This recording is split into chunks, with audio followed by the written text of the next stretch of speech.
벌써 어느덧 우리가 12월 마지막 주일의 예배를 하나님께 드리고 있습니다. 사실 매 주일 예배가 그렇죠. 다시는 되돌아올 수 없는, 우리에게는 정말 선물과 같은 가장 귀한 시간이 아닐 수 없습니다. 오늘 마지막 하나님께 드려지는 예배 또한 하나님께서 기뻐 받으시고, 나가는 새해에 우리에 드려질 모든 예배 또한 하나님께서 기뻐 받으실 줄 믿습니다.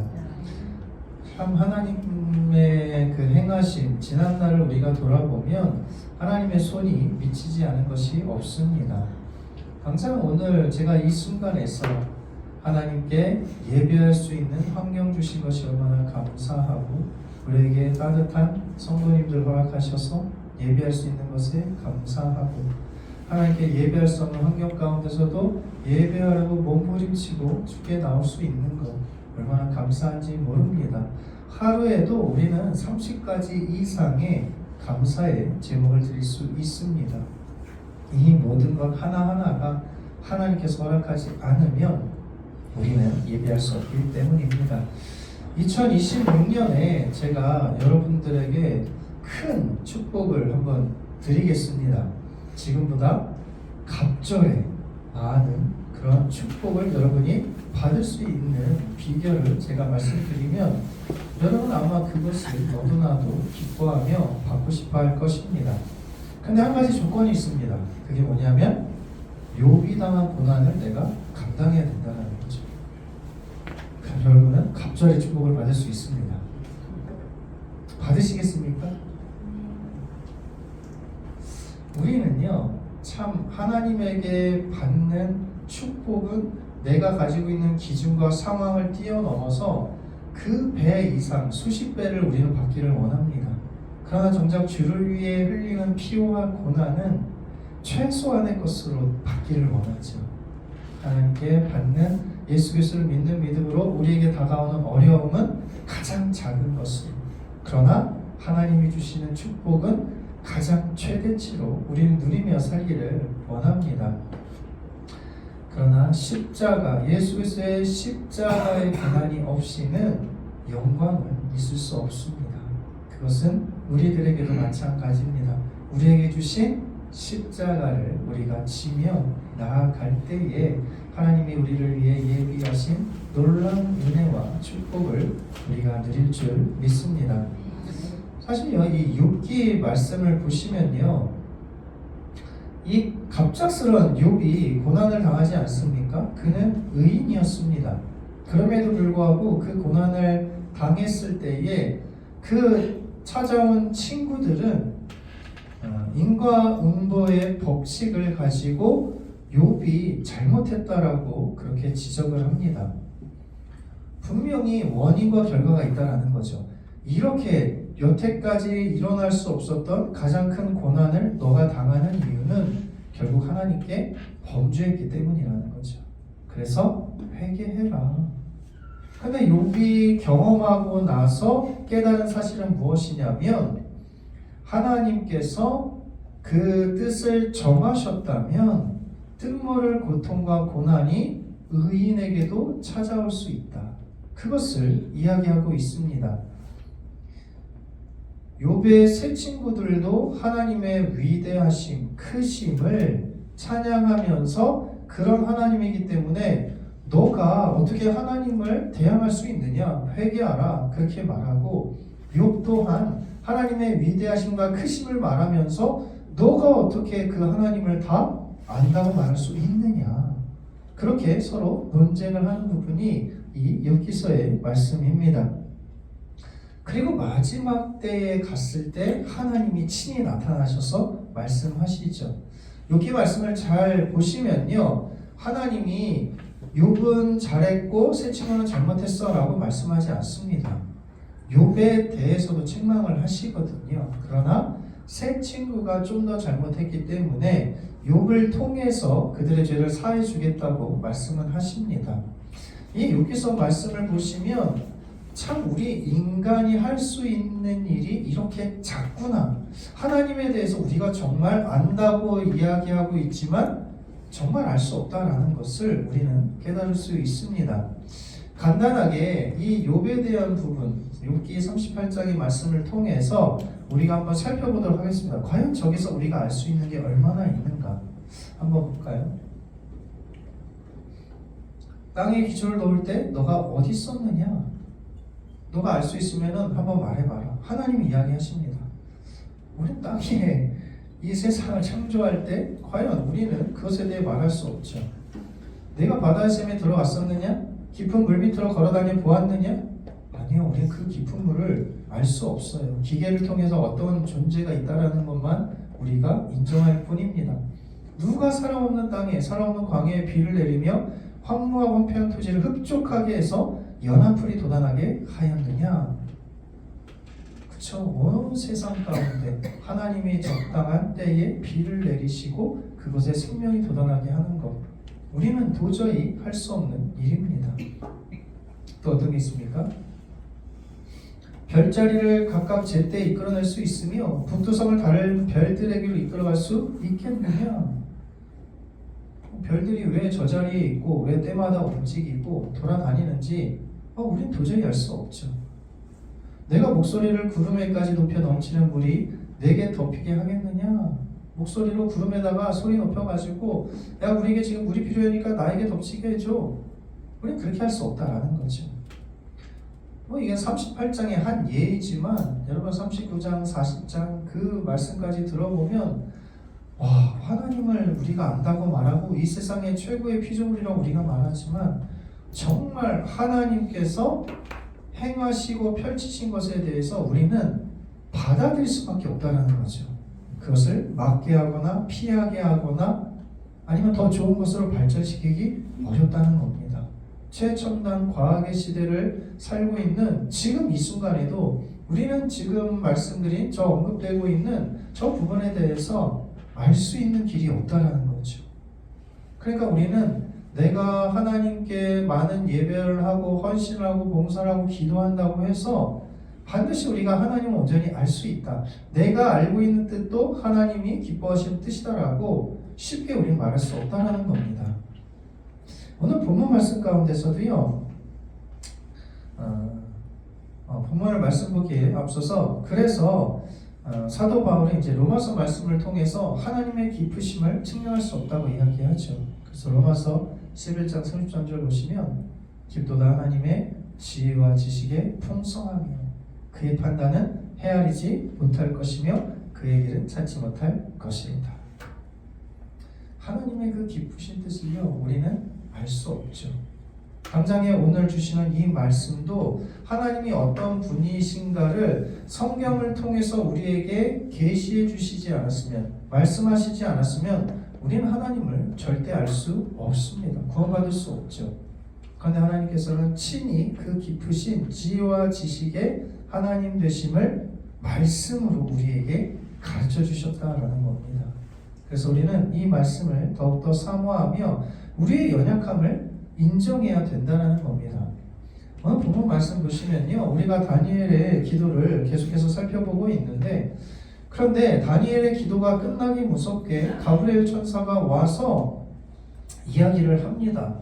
근데 그 이야기는 뭐냐면, 다니엘아, 너의 기도가 하늘에 응답되었어. 너가 말한 대로 이루어질 거야. 다니엘이 듣고 싶어 했던 대답은 그거 아니겠습니까? 그런데 가브리엘이 찾아와서 다니엘에게 한 말씀은 다니엘이 행한 것에 응하는 정도가 아니라 완전한 하나님의 나라, 완전한 하나님의 꿈의 비전까지도 말씀하셨다라는 겁니다. 우리가 생각하는 나의 한계를 넘어서 도저히 상상할 수 없는 가장 최고의 비전, 가장 최후의 날에 어떠한 일이 일어날 것인지를 하나님이 정하셨고 다니엘에게 말씀하셨다라는 겁니다. 지금 당장은 우리가 깨달을 수 없고 알 수 없지만 하나님께서 세우신 그 계획대로 결국에 반드시 이루어진다라는 겁니다. 그렇기 때문에 우리는 하나님에 대한 꿈과 비전, 그것을 하나님이 주시는 지혜와 지식, 말씀을 통해서 깨닫고 결국에는 우리가 그 뜻대로 살아가야 된다라는 겁니다. 모든 말씀 살아가는 우리의 삶과 행위조차도 결국 하나님의 기준에 맞춰서 우리가 살아가야 될 줄 믿습니다. 여기는 하나님이 가르쳐 주신 말씀의 참된 의미를 우리가 깨닫고 다시 한번 주의 비전을 이뤄나가실 수 있는 저와 우리 모두에게 주의 이름으로 축복합니다. 지난주 말씀에 우리는 다니엘의 기도를 계속 살펴봤었습니다. 다니엘이 처음에는 이스라엘의 죄를 자복하고 그 다음에 하나님의 공의로움에 의해서 이스라엘이 이렇게 온 천하에 없었던 고통스러운 일을 당했다. 그리고 이제 그 하나님의 공의로우심으로 죗값을 당했으니 이제 하나님의 때가 되었으니까 이스라엘을 회복시켜 주시옵소서. 그러나 내가 죗값을 담당했기 때문에 당당하게 이제 나를 축복해 주세요가 아니라 불쌍히 여기는 마음, 긍휼히 여기는 마음으로 우리의 기도를 들어 주시옵소서. 만약에 그것도 안 된다면 우리가 주의 이름, 주의 성으로 불리니까 하나님 자신을 위해서라도 하나님께서 회복시켜 주시옵소서. 다니엘은 철저하게 하나님의 성품을 의지해서 기도하며 나갔다라는 겁니다. 그 기도를 통해서요, 오늘 본문 말씀 가운데 얼마나 빨리 응답이 되었는지, 그리고 하나님께서 정말 원하시는 뜻이 무엇인지를 말씀하고 있습니다. 20절, 21절 말씀 보시면 이렇게 이야기하죠. 기도하며 이스라엘 백성에게 죄를 자복하고 거룩한 산을 위해 간구할 때, 이게 4절에서 19절까지 다니엘이 길게 했던 내용의 요약이죠. 다니엘은 죄를 위해 자복했고 하나님의 거룩한 산을 위해서 하나님 앞에 간구하며 나아갔습니다. 내가 기도할 때에 가브리엘이 빨리 날아와서 저녁 제사 드릴 때쯤에 도착했다라는 거죠. 그래서 그가 무엇을 이야기합니까? 22절, 23절에 다니엘아, 내가 이제 내게 지혜와 총명을 주려고 왔느니라. 기도를 시작할 쯤에 명령이 내렸으므로 내게 알리러 왔느라. 너는 크게 은총을 받은 자다. 그런즉 이 일을 생각하고 환상을 깨달을지니라. 가브리엘이요, 뭐라고 이야기하냐면 너가 기도할 시작할 쯤에 명령이 내렸다는 거예요. 그러니까 얼마나 빨리 응답이 된 겁니까? 너는 크게 은총을 받은 자인데, 지금 가브리엘이 가장 처음으로 다니엘에게 행한 말씀이 뭐냐면 너에게 지혜와 총명을 주려고 왔다는 거예요. 왜요? 다니엘이 지금까지 하나님이 보여주셨던 환상을 깨닫지 못했기 때문입니다. 아시다시피 다니엘은 두 가지 환상을 봤었죠. 앞에서 7장, 8장에 7장에서 바다에서 나온 네 짐승들의 환상, 그리고 8장에서 순양과 순염소 환상을 보여줬었습니다. 그런데 다니엘의 결과는 무엇이었습니까? 깨닫지 못했다는 거예요. 환상에 대해서 무슨 의미인지. 다시 한번 보십시오. 8장 20절 22절 말씀 보시면 이렇게 이야기하죠. 순양은 메데 바사 왕이야. 순염소는 헬라 왕이야. 그리고 마지막 뿔이 꺾이고 내 나라로 갈라질 거야. 그러면서 그 마지막에 또 다른 뿔이 나가지고 너희를 핍박하고 괴롭힐 거야. 굉장히 자세하게 가르쳐 주셨거든요. 그런데 그 다음에 16절 17절 말씀 보시면 또 그때도 뭐라고 얘기하고 있어요? 하나님이 가브리엘아, 이 환상을 이 다니엘에게 깨닫게 해줘라. 그래서 그가 와가지고 뭐라고 얘기해요? 깨달아 알라. 이 환상은 정한 때 끝에 관한 것이니라. 그러면서 자세하게 풀어서 설명해 줬거든요. 근데 결과가 무엇입니까? 8장 마지막 절 보시면 27절에 그 뜻을 깨닫는 사람도 없었다는 거죠. 다니엘조차도 그 뜻을 이해하고 해석할 수 없었다는 겁니다. 그리고 나서 오늘 9장에 와서 다니엘이요, 말씀을 읽고 그 환상을 깨닫는 게 아니라 환상은 거의 잊혀진 듯이 사라지고 예레미야서의 말씀을 읽고 나서 깨달았다는 거예요. 아, 이스라엘 형편이 70년이구나. 환상과는 전혀 별개로 그가 말씀을 읽고 깨달았다라는 거죠. 그런데 지금 가브리엘이 빨리 날아와가지고 너에게 지혜와 총명을 줄 것이야. 그러면서 환상을 깨달아 알라라는 거예요. 여기서 우리는 두 가지를 알 수가 있죠. 첫 번째는 정말 다니엘의 기도가 얼마나 하나님 마음에 합한 기도였으면 이렇게 시작할 쯤에 다니엘에게 가서 하나님이 그에게 알려주라고 말씀을 하셨는가. 두 번째는 뭐예요? 그만큼 다니엘이 지금 이해하고 있는 70년 만에 황폐하고 있다라는 그 온전히 깨달았던 그 진리라고 생각했던 것이 진짜가 아니라는 거예요. 다니엘이 잘못 알고 있었다라는 거죠. 그것을 지금 빨리 말해주기 위해서 이 가브리엘을 보냈다는 겁니다. 하나님이 주신 꿈, 하나님이 주신 환상은요, 하나님께서 알려주시지 않으면 우리는 이해할 수 없습니다. 깨달을 수 없는 거죠.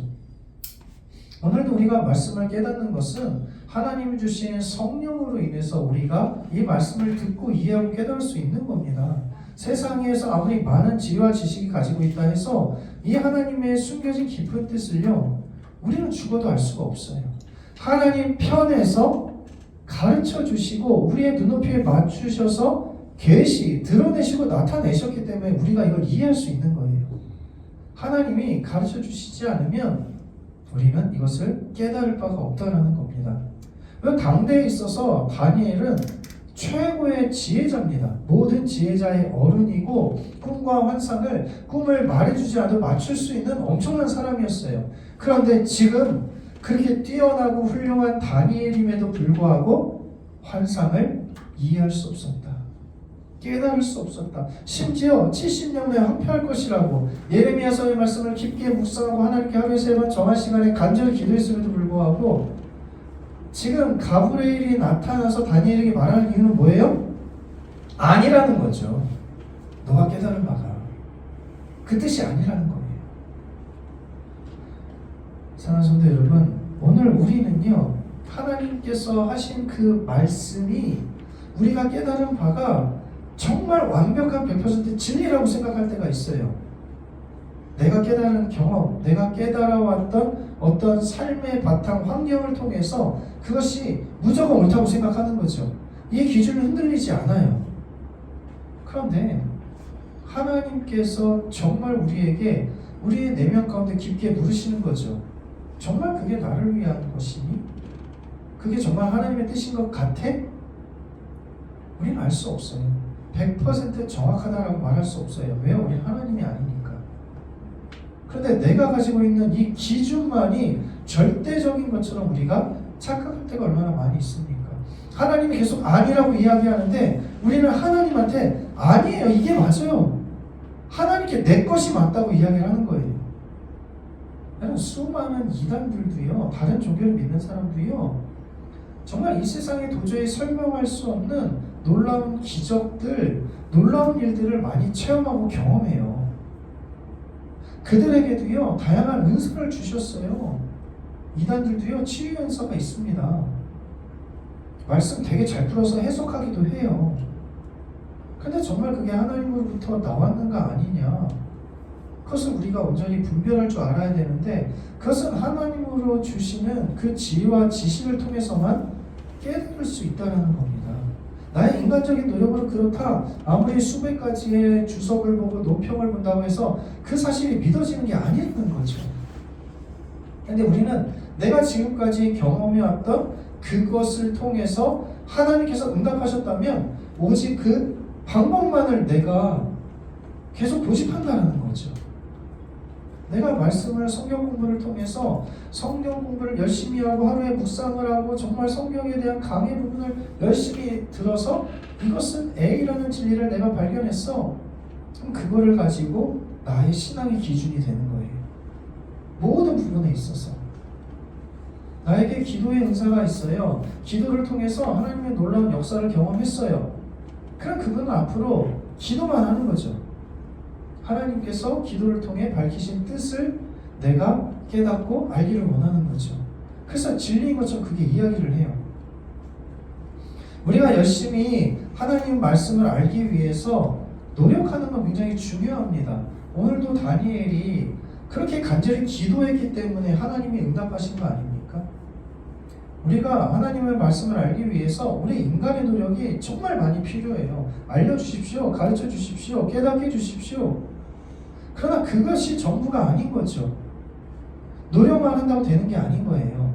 하나님이 우리에게 지혜와 총명을 주셔서 깨닫게 하지 않으면 우리는 그것을 온전히 깨달을 수 없습니다. 내가 말씀 묵상하는 것뿐만 아니라 그 주의 도움을 바라며 기도도 해야 되는 거죠. 말씀대로 살아가려고 온전히 부딪히고 넘어지고 쓰러지기도 해봐야 되는 거죠.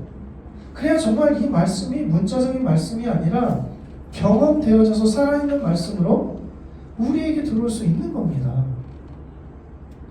우리의 기준이 하나님에게 있어서의 절대적인 것인데 자꾸 내가 경험했던 말씀의 기준이 진리인 것처럼 생각해요. 우리는 예배가 최고야, 기도가 최고야, 주의 사랑을 세상에 전해야지, 전도가 최고야, 주님 안에 교제해야지. 그냥 다양한 각각의 은사와 상황과 환경을 하나님이 주셨거든요. 이 모든 게 하나로 어우러져야 되는데 내가 경험했던, 내가 깨닫고 내가 신앙생활하기 좋아하는 것을 기준으로 삼아서 우리는 그렇게 신앙생활을 하려고만 해요. 하나님이 하나, 둘, 셋, 넷, 다섯, 여섯 가지 이렇게 다양한 것을 주셨는데 나는 다른 것에 관심이 없어. 나에게 주시는 것만, 이것만 중요해. 우리는 그렇게 편식을 한다는 거죠. 신앙이 어떻게 온전히 잘할 수 있겠습니까? 3시간 주가랑 기도만 하시는 분은요 2시간으로 좀 줄이고 1시간은 말씀을 읽고 봉사와 헌신해야죠. 그래야 하나님이 온전하신 뜻이 무엇인지를 내가 경험되어지지 않겠습니까? 하나님이 우리에게 원하시는 것은 하나님의 은혜와 사랑, 우리가 부단히 사모하는 것뿐만 아니라 정말 그러한가 고민하고 노력하고 그 부분을 가지고 나아가야 되는 겁니다. 그런데 쉽게 신앙생활을 하고 싶어해요. 우리는 이게 진리야, 이게 맞아. 왜? 내가 깨달아봤고 경험해봤고 알아봤으니까. 다른 그 어떤 것보다 이게 제일 중요해요. 여러분, 내가 중요하게 생각하는 그 가치만큼 다른 분들이 경험했던 그 하나님의 가치도 너무나 귀하고 소중한 것 아닙니까? 그 인정을 할 줄 알아야 돼요. 우리는. 왜요? 하나님은 크신 하나님이시니까. 온 세상에 하나님의 그 은혜와 사랑을 다 밝히 드러내셨으니까. 그런데 어떻게 내가 깨달은 진리만이 최고라고 주장할 수 있겠습니까? 오늘 말씀을 통해서 우리는 하나님의 그 말씀에 대한 부분을 두렵고 떨림으로 정말 우리가 사모하며 또 연구도 하고 하나님께 간절히 크게 도움을 구하며 살아야 된다는 겁니다. 베드로전서 말씀을 보세요. 1장 20절 21절에 베드로후서에 성경의 모든 예언은 사사로이 풀 것이 아니다. 왜요? 예언은 언제든지 사람의 뜻으로 낸 것이 아니요 성령의 감동하심을 받은 사람들이 하나님께 받아 말한 것이기 때문입니다. 하나님이요 성령님을 통해서, 성령의 감동하심을 통해서 말씀을 기록하고 말씀의 뜻을 적어 놓으셨어요. 그런데 우리가 인간적인 생각으로 이것을 판단하고 해석한다? 잘못된 거죠. 성령의 감동하심으로 이것을 뜻을 풀어냈기 때문에 우리도 성령의 감동하심을 받아야 이것이 올바른지 아닌지를 분별할 수 있는 거죠. 세상에 밝혀진 지식, 그것이 전부가 아니라 내가 경험되어진 사랑의 하나님, 용서의 하나님, 화해의 하나님, 평화의 하나님, 십자가를 지신 주님, 여러분 그것은 내가 정말 성령으로 깨달아지고 경험되어져야지만 이 온전한 진리를 깨달을 수 있는 것입니다. 그러나 성도 여러분, 하나님의 뜻이 무엇인지 성경에서 밝히 말씀하고 있지만 어느 순간에 내가 깨달아질 때가 분명히 있을 겁니다. 그 하나님의 그 뜻을 붙잡고 하나님이 원하시는 뜻을 기준으로 삼아서 우리가 신앙생활하기를 소망합니다. 나의 편견을 내려놓지 않으면요 우리는 지금까지 안타깝게도 반쪽짜리 신앙만 해온 겁니다. 하나님은 우리에게 더 한 걸음 가까이 나아가기를 원하십니다. 하나님이 원하시는 뜻을 쫓아서 나의 기준이 아닌 하나님의 기준을 붙들고 이 세상을 살아가시는 저와 우리 모두를 간절히 소망합니다. 도대체 다니엘은 무엇을 잘못 깨달았을까요? 분명히 예레미야서의 말씀을 통해서 70년 만에 황폐함이 그칠 거라고 주님이 분명히 이야기하셨는데 지금 가브리엘을 보내서 그게 아니라고 말씀하고 있지 않습니까? 24절 말씀 보십시오. 이렇게 이야기합니다. 내 백성과 거룩한 성을 위해서 너가 그렇게 간절히 기도했던 이스라엘의 백성들과 거룩한 성을 위해서 그 회복을 위해서 하나님이 어떻게 하셨냐면 70년이 아니라 72레를 기한으로 정했다. 그러니까 너의 백성, 너의 거룩한 성의 완전한 회복이 언제 일어나냐면 70년이 아니라 72레가 지나면 이루어진다는 거죠. 지금 가브리엘이 이 부분을 이야기하고 있는 겁니다. 그러면 71의 기한에 지나고 나면 어떤 일이 일어나는 거예요? 허물이 그치며 죄가 끝나며 죄악이 용서되며 영원한 의가 드러나며 환상과 예언이 응하며 지극히 거룩한 이가 기름 부음을 받으리라. 1의 기한이 끝나고 나면 이런 일이 일어났다라는 거예요. 24절의 말씀대로 응해질 것이다. 그게 바로 너의 이스라엘 백성들과 그 거룩한 성이 완전히 회복되는 그날이 될 거야. 지금 하나님 그렇게 말씀하십니다. 그리고 그 다음에 25절에서 27절은요 71의 기한을 세 기한으로 또 나눠서 설명을 해요. 7일에와 62일에 그리고 마지막 한 일에. 그래서 7, 62, 마지막 7, 마지막 1년. 그래서 71회를 그렇게 설명을 합니다. 25절, 27절 말씀 볼까요?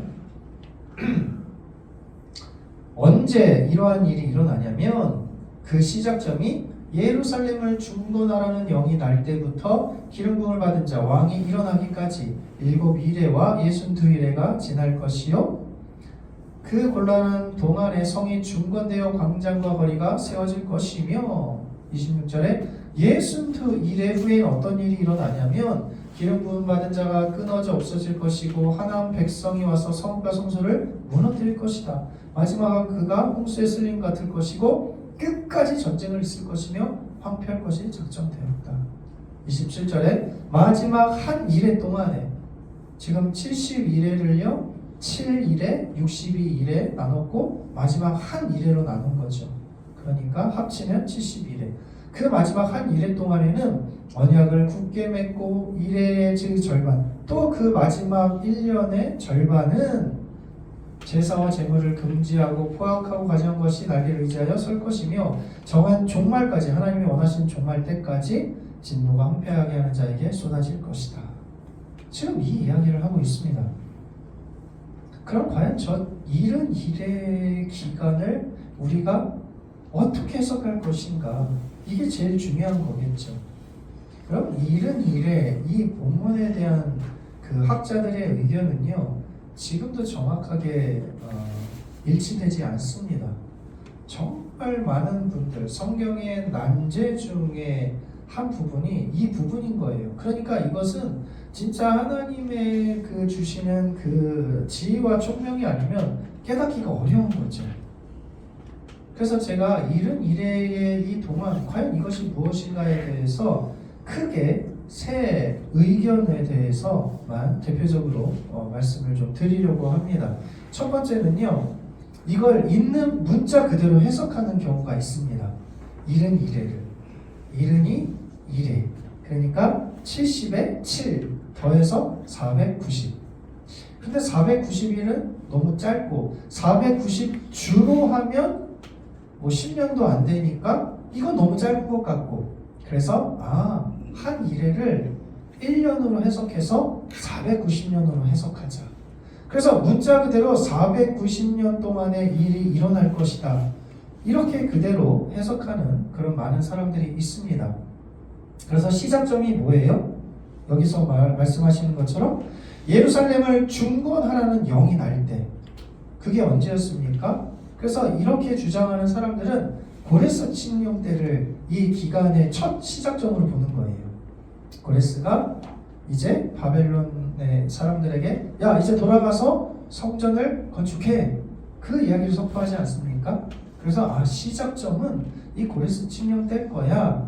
그러면 마지막 때에, 마지막 일의 때 어떤 일이 일어납니까? 제사와 예물을 금지하고 포악하여 가증한 것이 날개를 의지하며 설 때, 제사를 온전하게 지내지 못하는 것.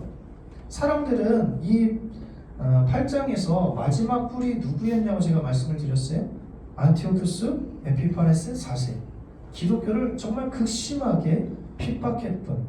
그러니까 저 마지막 한 일에는 누구로 보냐면 이 안티오쿠스 에피파네스 4세의 그 제우스 신전을 세우고 돼지 피를 뿌려가지고 사람이 제사할 수 없게 만든 그때로 본다라는 거예요. 그런데 그때가 결국엔 안티오쿠스가 저 마카비 형제의 혁명으로 결국 물러나고 그 다음에 죽거든요. 163년에. 그러면 저기를 한번 빼보세요. 538년에서 164년을 빼면요 375년밖에 안 돼요. 모자른 거죠. 490년이라고 했는데 문자적으로 해석하니까. 그럼 이거 어디가 문제일까? 그 다음 의견을 보시면 이게 마지막 7일의 기간이 안티오쿠스가 아니라 예수님 탄생 때의 박해로 보는 거예요. 쭉. 그러면 이게 얼추 490년이 맞는 것 같다라는 거죠. 그럼 그렇게 생각하면 뭐가 문제냐? 마지막에 성전이 금지가 되고 제사예물되는 금지를 봐야 되는데 예수님 탄생 때에는 성전이 파괴되지 않았거든요. 오신 이후 70년에야 그 성전이 파괴됐으니까 그러면 이 기간이 어떻게 해요? 너무 긴 거죠. 또 거꾸로. 그래서 참 이 문자를 그대로 이게 시작이 어디고 마지막이 어딘지 학자들이 열심히 연구하지만 아직까지 정확하게 들어맞는 것은 사실은 없다라는 거죠. 두 번째는요, 이른 일을 어떻게 해석하냐면 예수 그리스도를 중심으로 해석을 하는 거예요. 왜냐하면 24절에 지극히 거룩한 이가 기름 부음을 받을 것이다. 이 기름 부음 받은 자가 누구냐면 예수 그리스도라는 거죠. 그래서 예수 그리스도를 중심으로 이 490년을 한번 해석해 보자. 그래서 처음에 출발 시점이 고레스 칙령이 아니라 보세요. 25절에 성이 중건되어 광장과 거리가 세워질 것이다. 그러니까 성이 세워지고 뭔가 좀 활성화되는 그 시점을 바라본 거죠. 고레스 칙령 때는요, 너희가 중건해 라고 이야기했지만 그 사람들의 방해로 중건되지 못하죠. 그래서 성이 완전히 중건이 되었고 사람들과 거리와 광장에 돌아다닐 수 있는 활성화되는 때가 언젠가, 그것을 찾아봤더니 2차 포로기한 때 에스라와 함께, 그게 아닥사스다가 내린 명령때였다라는 겁니다.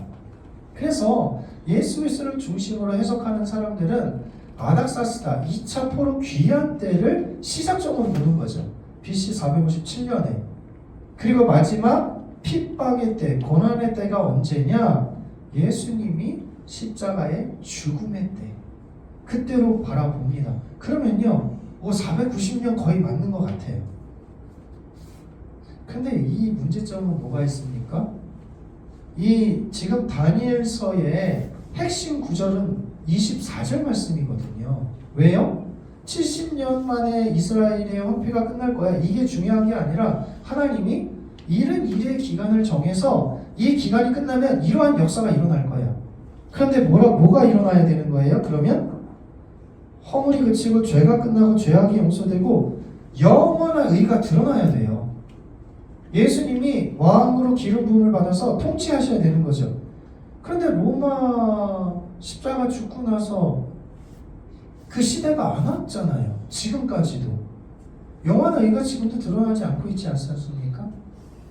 그러니까 24절 말씀, 가장 중요한 24절 말씀을 충족할 수 없는 거예요. 게다가 27절에 무엇을 이야기하냐면 그가 많은 사람과 더불어 이래 동안에 언약을 맺을 것이다. 이거는 예수 그리스도로 봐요. 그가. 근데 그 다음에 그가 이래의 절반의 제사와 예물을 금지할 거다. 이거는 또 다른 사람으로 바라보는 거예요. 동일한 주어가 아니라. 그래서 이 해석을 또 받아들이자니 이것도 조금 어렵다라는 거죠. 그러면 세 번째로 이른 이래를 어떻게 봐야 하는가? 이것을 상징적으로 해석한다 라는 학자들이 많이 있습니다. 그래서 이른 이래라는 건 뭐예요? 이 완전 숫자인 7, 10 이 부분의 조합이다 라는 거죠.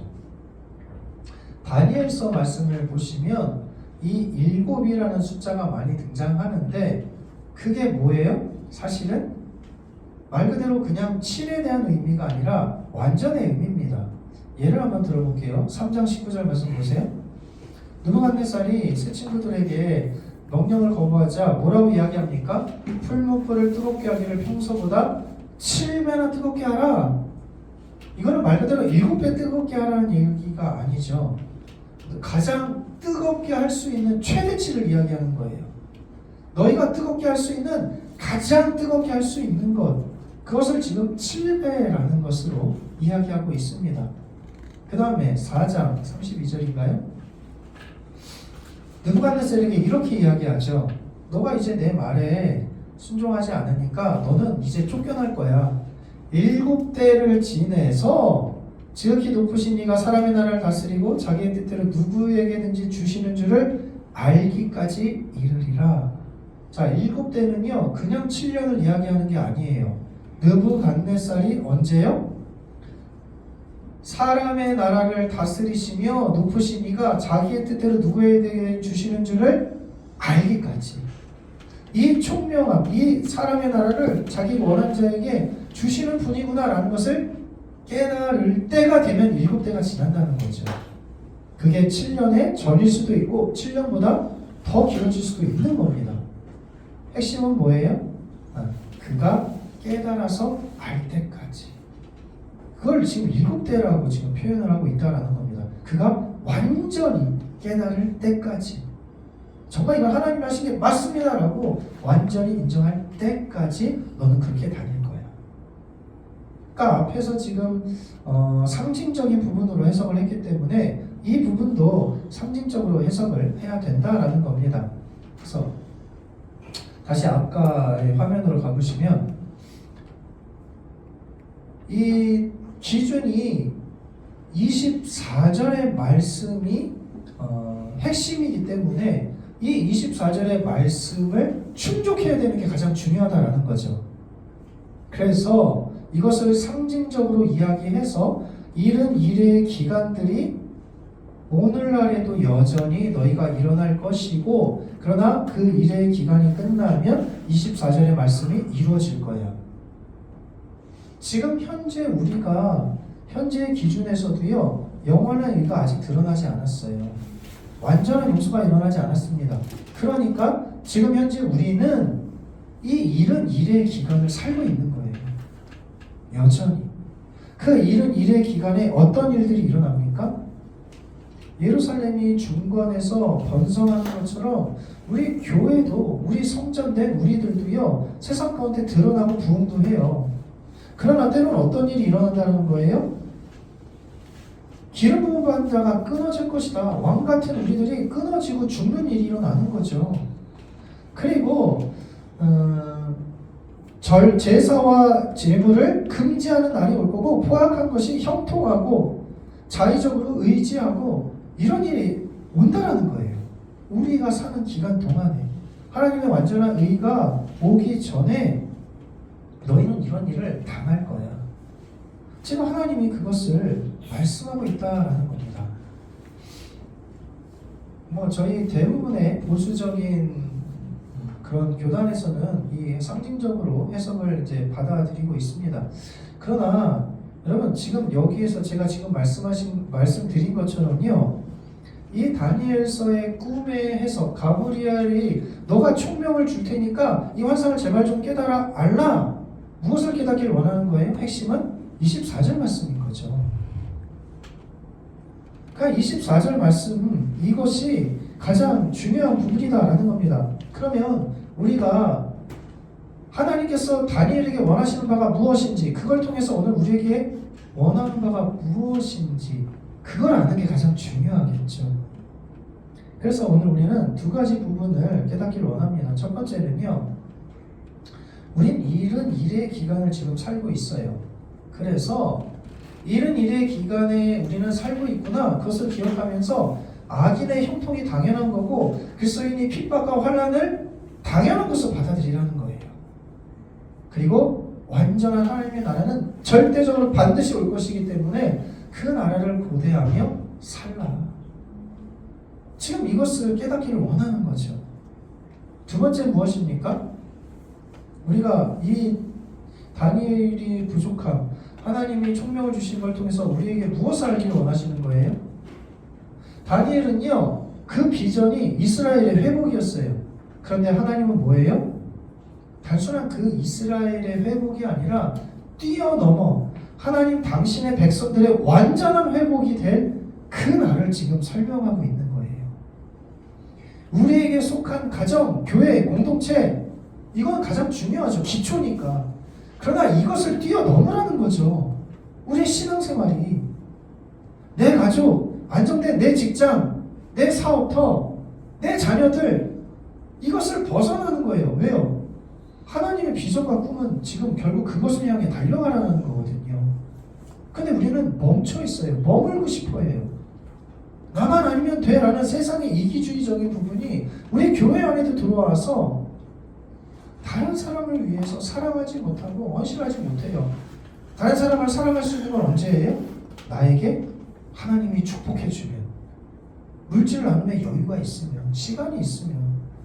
우리 가정도 지금 돌보기 힘든데 뭘 다른 사람을 도와. 우리나라도 이렇게 힘든데 다른 나라를 위해 어떻게 기도를 해? 무슨 선교를 해? 하나님이 지금 다니엘에게 지혜와 총명을 줘서 무엇을 깨닫기를 원하는 거예요? 너는 지금 이스라엘의 회복을 위해서 그렇게 간절히 기도하고 있니? 나는 너에게 이스라엘뿐만 아니라 그 새 이스라엘을 통해서 모든 열방이 주께 돌아 예배하는 그 날을 너가 알기를 원해. 그걸 깨닫기를 원해. 지금 다니엘에게 그걸 말씀하고 있는 겁니다. 우리의 꿈, 기준이 아니라 하나님의 꿈과 비전을 가지고 살아가라는 거죠. 그 꿈과 비전을 위해서 너에게는 앞으로 일은 일의 기간이 닥쳐 있어. 오늘 여전히 우리도 그렇지 않습니까? 마음껏 제사할 수 없고 예배할 수 없는 환경이 우리에게 지금도 있다라는 겁니다. 그러나 그 악인의 형통 부러워하지 마. 너에게 당한 핍박과 어려움? 아직 우리는 여전히 그 시대에 살고 있구나. 그러나 그것은 일시적인 것이고 하나님이 정하신 것이다. 마침내 하나님의 완전한 의가 드러날 것이, 죄와 용서, 이 모든 것이 완전한 때가 올 것이다. 너는 그 비전과 그 꿈을 가지고 이 힘든 세상을 견디고 이기며 살아가라. 그것을 지금 다니엘을 통해서 하나님이 오늘 우리들에게도 동일하게 말씀하고 있습니다. 사랑하는 성도 여러분, 새해에는 또 올 한 해를 마무리하면서 다가올 새해에는 이제 나의 가족, 나의 직장, 나의 교회를 넘어서 우리가 더 큰 꿈과 비전을 가지고 우리가 한 걸음 전진했으면 좋겠습니다. 지금 우리의 신앙생활이 현재에 머무는 것은요, 충분해요. 나의 가족을 위해서, 나의 가정을 위해서, 나의 교회를 위해서 여러분 넘쳐나요. 그러나 하나님의 꿈과 기준에서 봤을 때 우리는 여전히 부족한 거죠. 다니엘이 결심하고 작정하고 기도했지만 그것은 이스라엘을 위해서는 충분한 거예요. 하나님이 빨리 응답하시잖아요. 그래, 맞아, 됐어. 그러나 이제 다니엘아, 너는 이것을 넘어서 결국 최종적인 완전한 하나님의 그 나라를 꿈꾸며 살아. 그 놀라운 환상을 너는 은총을 받은 자다. 그렇게 이야기하고 있습니다. 말씀을 정리하겠습니다. 오늘 말씀을 통해서요, 오늘 우리들도 일은 일의 기간을 살아가고 있으면서 세상이 주는 핍박, 어려움, 여러분 감당을 우리가 하며 살아야 합니다. 이 눈앞에 작은 비전만을 바라보면서 우리가 이것을 뛰어넘지 못해요. 근데 하나님은 오늘 이 다니엘서를 통해서 우리에게 말씀해 주셨습니다. 이제 하나님의 원대한 꿈과 비전을 가지고 조금은 부족하고 여전히 힘들고 악한 세상, 우리가 이 세상 가운데 주님께만 소망을 두며 살아가기를 원하십니다. 우리를 통해 하나님의 꿈이 이루어지기를 원하시고 있습니다. 우리가 조금 더 한 걸음 더 나아가서 현재 머물러 있는 이 신앙을 넘어서 내 가족, 내 교회를 위한 이 신앙을 넘어서서 여러분 하나님의 꿈을 위한 그 꿈을 위해서 우리가 좀 더 나아가기를 소망합니다. 환난과 어려움, 그것이 하나님의 꿈과 하나님의 그 원대한 나라의 완전함을 막을 수 없습니다. 하나님께서 우리를 지키시고 인도해 주실 것입니다. 그 꿈을 가지고 한 걸음도 달려나가실 수 있는 새해가 되기를, 또 이 한 해를 마무리하기를 예수 그리스도 이름으로 간절히 축복합니다.